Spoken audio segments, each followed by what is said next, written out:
የቀይ ባህር ጉዳይ ለኢትዮጵያ የህልውና ጉዳይ ነው።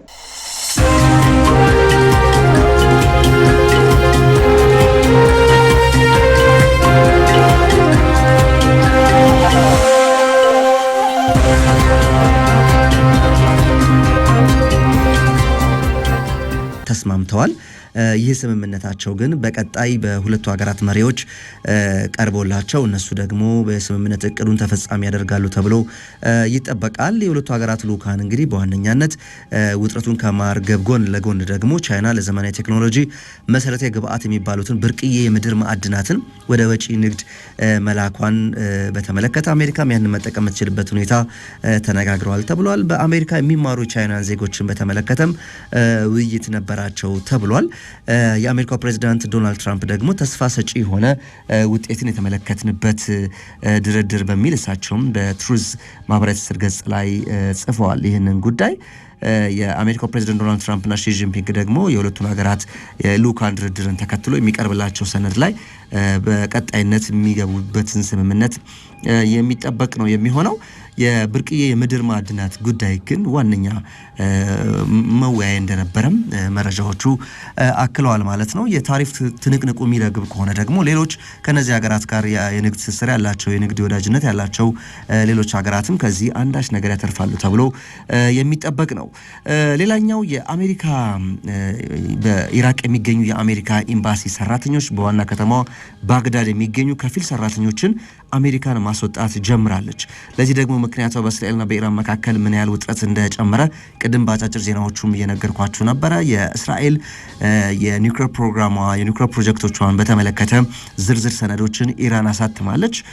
በዛ ፕሮጀክቶች ውስጥ የሚገኙ የእስራኤል ሳይንቲስቶች ስም ዝርዝር ጭምር ነው የተካተቱበት። ከዚህ ቀደም የኢራን በዚህ በኒውክሌር ፕሮግራም ውስጥ የሚገኙ ሳይንቲስቶች መገደላቸውን እናስታውሳለን። ባለፉት 10 ዓመታት ውስጥ በርካታ ሳይንቲስቶችን ኢራናውያን አጥተዋል ከዚህ ከኒውክሌር ፕሮጀክት ጋር በተገናኘ። አሁን በአንጻሩ ደግሞ ይህንን ስም ይፋ ማድረግና የእስራኤል ስለላ ሰነዶችን ነው ኢራን ያሳተመችው። ሁለቱ ሀገራት ውጥረትን ተከትሎ መካከለኛው ምስራቅ ወደ ሌላ ግጭትና ጦርነት ሊያመራ ይችላል በሚል ስጋት አሜሪካን ከፊል የኤምባሲ ሰራተኞቿን ከባግዳድ ማስወጣት ጀምራለች። ይህን ተከትሎ ደግሞ ቢቢሲ ላይ አንድ የወጣ መረጃ ምንድነው የሚለው ሲቢኤስ አገኘሁት ባለው መረጃ መሰረት እስራኤል እየተዘጋጀች ነው ዘመቻ ለማከናወን በኢራን የሚል መረጃን አውጥቷል። ከዚህ ቀደም ባለፈው አመት ይመስለኛል እስራኤልና ኢራን ተመሳሳይ የሆነ ውጥረት ውስጥ ገብተው ኢራንም ጥቃት ፈጽማ ነበረ ቴል አቪቭ ላይ። እስራኤልም በተመሳሳይ ወሳኝ የሚባሉ ወታደራዊ ይዞታዎች ላይ ኢራን ላይ አየር ድብደባ መፈጸሟን እናውቃለን እናስታውሳለንና ተመሳሳይ የሆነ ድባብ ዛሬ ወይ ነገ በእነዚህ ሀገራት መካከል ሊፈጠር ይችላል በሚል መካከለኛው ምስራቅ የጦርነት ድባብ ውስጥ ስለመግባቱ እየተነገረ ይገኛል። ስጋቶችም እንደዚሁ ያለባቸው አካላት መረጃዎችን እያወጡ ይገኛሉ። ቃላብ ግርማ ወደ አዘጋጀልን ትንታኔ እንለፍ። በፕሬዝዳንታዊ ምርጫ ውድድራቸው ወቅት ፕሬዝዳንት ዶናልድ ትራምፕ አሜሪካንን በድጋሚ ሀያል እንደሚያደርጓት ቃል መግባታቸው ይታወሳል። አሜሪካን በድጋሚ ሀያል ለማድረግ እጠቀምባቸዋለሁ ብለው ካስቀመጧቸው ምክር ሀሳቦች መካከል ደግሞ የህዝብ ፈተና የሆነውን የኑሮ ውድነት መቆጣጠር እንደዚሁም በዓለም ፖለቲካ አሜሪካንን ተጽዕኖ ፈጣሪነት ወደ ቀደመ መልኩ መለወጥ ይጠቀሳል። ቃላብ ግርማ ፕሬዝዳንት ዶናልድ ትራምፕና አስተዳደራቸው በስልጣን ቆይታቸው ያሳለፏቸውና ያሳለፏቸው የሚገኙ የውጭና የውስጥ ፖሊሲዎች እውን ታላቁ አሜሪካንን ያዋልዳሉ ሲል ተከታዩን ትንታኔ አዘጋጅቷል። ደጋፊዎቻቸው አሜሪካን ከፈተናዎቿ ሊያሻግሩ የመጡ መሲህ ይሏቸዋል። እርሳቸው ዳግም ሀያሏን አሜሪካ በዓለም ለማስተዋወቅ ወሳኙ ሰው ነኝ ይላሉ። Help our country heal.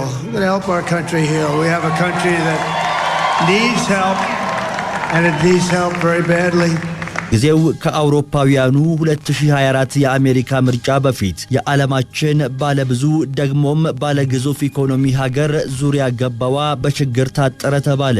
2/3 የሀገሬው ሕዝብ ዋሽንግተን እየሄደችበት ያለው መንገድ የተሳሳተ ነው ብሎ እንደሚያምን ሪፖርቶች ጠቆሙ። በዚህ ላይ ለባለ 2 አሃዝ የቀረበ የዋጋ ንረት፣ በዋጋ ንረቱ ላይ የውስጥና የውጪ የፖለቲካ ንረት። በርካታ ፖለቲከኞችም የባይደንን አስተዳደር ለዋሽንግተን የቁልቁለት መንገድ ተጠያቂ ያደረጉ። ያኔ ፕሬዝዳንት ትራምፕ ዓመታትን አብሮ የኖራቸውን ሜክ አሜሪካን ግሬት አጌን የሚል መፈክራቸውን አንግበው ለምርጫ ቀረቡ። So with American pride swelling in our hearts and American courage stirring in our souls, I say these words to you tonight. We will make America safe again. And we will make America great again. በዘመኑ ትራምፕ የአሜሪካ አዳኝ ናቸው፣ ፍልስፍናቸው ለአሜሪካ መሲ ነው፣ ፖሊሲያቸውም የሀገር መከታ ነው ተባለ። 86 በመቶ ይሆናሉ የሚባሉ ደጋፊዎቻቸው ትራምፕ ወደ ነጩ ቤተ መንግስት ከተመለሱ አሜሪካ የተሻለች ሀገር ትሆናለች አሉ። በተቃራኒያቸው ከሰማያዊው መደብ ከካማላ ሃሪስ ኮሮጆ ድምጻቸውን ያኖሩ አሜሪካውያንም ነገሮች መቀየራቸው አይቀሬ መሆኑን አመኑ። Donald Trump will be the 47th president of the United States. የአሜሪካ ፕሬዝዳንታዊ ምርጫም አንጋሹን ባነገሰበት ዳር 5 ፕሬዝዳንት ትራምፕ ወደ መንበረ ስልጣኑ በድጋሚ መመለሳቸውን አስታወቀ። እርሳቸውም የስልጣኑን በትር በጨበጥኩበት ደቂቃ የአሜሪካን ኃያልነት የሚያረጋግጡ የውጭና የውስጥ የፖሊሲ ለውጦችን አደርጋለሁ አሉ። ወደ ስልጣን በመጡ በ3 ወራት ቆይታቸውም በርካታ የፖሊሲ ለውጥ ማዕበሎችን ፈርመው አጸደቁ። የኑሮ ውድነት አብይ አምድ በሆነባት አሜሪካ በትራምፕ አስተዳደር መፍትሄ ተብለው በቀረቡ የለውጥ እርምጃዎች በደርዘን የሚቆጠሩ ኤጀንሲዎች ፈረሱ። በመቶ ሺዎች የሚቆጠሩ የመንግስት ሰራተኞች ተቀነሱ። እነዚህ ውሳኔዎች ግን የዜጎችን የዋጋ ንረት ጥያቄ ከመመለስ ይልቅ በቁስል ላይ እንጨት ይሰዱ ገቡ። ዘ ኮንቨርሴሽን እንደሚል ከትራምፕ ወደ ነጩ ቤተ መንግስት መመለስ በኋላ የኑሮ ውድነት በ4 አስርት ዓመታት ውስጥ ታይቶ በማይታወቅ ደረጃ ከደረሰበት የአውሮፓውያኑ 2022 በልጦ ተቀምጧል። የሲጂቲኤን ወቅታዊ ጉዳዮች ተንታኟ ሾው ጂያን በሲጂቲኤን ላይ ባሰፈረችው ትንታኔዋም ትጠይቃለች። እውን ፕሬዝዳንት ትራምፕ አሜሪካን በድጋሚ ልዕለ ኃያል አድርገው በዓለም ፖለቲካ መከሰት ይችላሉ? እዚህ ጋር በባለፈው የዋሽንግተን ምርጫ የህዝብን አመኔታ ከገዙ አንኳር ጉዳዮች የኢኮኖሚ ፍትሃዊነትን ማንሳት ተገቢ ነው። እንደ ፔው የጥናት ማዕከል ከሆነ በህዳር ወር በዋለው የአሜሪካ ፕሬዝዳንታዊ ምርጫ ምጣኔ ሀብት ላይ የተገቡ ቃሎች ከትራምፕ ድል ሚስጥሮች ውስጥ ይመዘዛሉ። ከዚህ አንጻር የፕሬዝዳንት ትራምፕን የስልጣን ቆይታ ከምጣኔ ሀብት አንጻር ስንመለከተው ከኢንዱስትሪያላይዜሽን የራቀ በዕዳ የተዘፈቀ እንዲሁም በገቢና ወጪ አለመመጣጠን ክፉኛ የታመመ ነው። በርካታ አሜሪካውያንም በዚህ ጊዜ ከመጠን በላይ እያሽቆለቆለ በመጣው የመግዛት አቅማቸው በህይወት ግራ ቀኝ ውስጥ ናቸው። እንደ ብሉምበርግና የአሜሪካ ፌዴራል ሪዘርቭ የ2024 መባቻ ሪፖርት ከበርቴ የሚባሉት 0.1 በመቶ የሚሆኑት አሜሪካውያን 13.8 በመቶ የሚሆነውን የሀገሪቱን ጠቅላላ ሀብት ይዘዋል። እነዚህ 0.1 ሆነው የቀረቡ ከበርቴዎችም ከጠቅላላው የአሜሪካ ህዝብ ውስጥ 133,000 አባወራዎችን ብቻ የሚሸፍኑ ናቸው። በተቃራኒው ሰፊው ተብሎ የሚገለጸውና 50 በመቶውን የሀገሪቱን ህዝብ የሚሸፍነው የታችኛው ማህበረሰብ ከሀገሪቱ ሀብት 2.5 በመቶ ብቻ ድርሻ ያለው ነው። በእነዚህ የአንድ ሀገር ግን ደግሞ የሁለት ዓለም ሰዎች መካከል ያለውን ልዩነት ለማጥበብ ታዲያ የትራምፕ አስተዳደር አሜሪካን በድጋሚ ሀብታም ማድረግ በሚል መፈክር ተከስቷል። በዚህ መፈክር ማዕቀፍ ውስጥም እንደ ኢነርጂ፣ ቴክኖሎጂና ክሪፕቶከረንሲ ባሉ ዘርፎች ላይ የተጣሉ ህግጋቶችን አላልቷል። የታክስ ቅነሳና የአምራች ኢንዱስትሪውን ሊያነቃቁ የሚችሉ የታሪፍ ጭማሪዎችን ከውጪ ሀገር በሚገቡ ምርቶች ላይ ጥሏል። ይሁን እንጂ እነዚህ አሜሪካን በድጋሚ ልዕለ ኃያል የማድረግ ውጥኖች ሰፊውን ማህበረሰብ ከማገልገል ይልቅ ባለሀብቶችን ለተጨማሪ ሀብት የሚያደላድሉ ናቸው።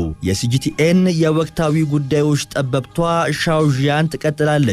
በትራምፕ አስተዳደር የተላለፉ ፖሊሲዎች በአልሚዎች ሀብት ላይ ሀብትን ሲጨምሩ ለታችኛው ወይንም ለሰራተኛው ክፍል ግን የሥራ ጫናን፣ የዋጋ ንረትንና የሥራ ዋስትና ማጣትን የሚያስታቅፉ ናቸው። በአጠቃላይ እንደ ሻው ጂያን ምልከታ የትራምፕ ፖሊሲ አንጀት የተቋጠረበት ጠኔና መንደላቀቅ የበዛበት ብልጽግናን በአሜሪካ ጎዳና ጎን ለጎን የሚያስኬር ነው። በውጪ ፖሊሲያቸውን ብንመለከታቸው ከበርካታ ስምምነቶች ራሳቸውን አግለዋል። ባለ ብዙ የብዙ ወገን ማዕቀፎችን ገፍተዋል። በግሪንላንድ ካናዳና ፓናማ ቦይ ላይ የባለቤትነት መብት ጠይቀዋል። ለዚህም በርካታ የእጅ መጠምዘዣዎችን ሞክረዋል። ከላይና ከታች የጦርነት ሰደድ እሳት ከሚዘንብባቸው ጋዛና ዩክሬን አመድ ላይ ጥቅማቸውን አስልተው የሀብት ስምምነት ምክረ ሐሳቦችን አቅርበዋል። በርካታ ተቺዎችም እንደሚሉት ይህ የትራምፕ አስተዳደር ጥረት ከሁለተኛው የዓለም ጦርነት በኋላ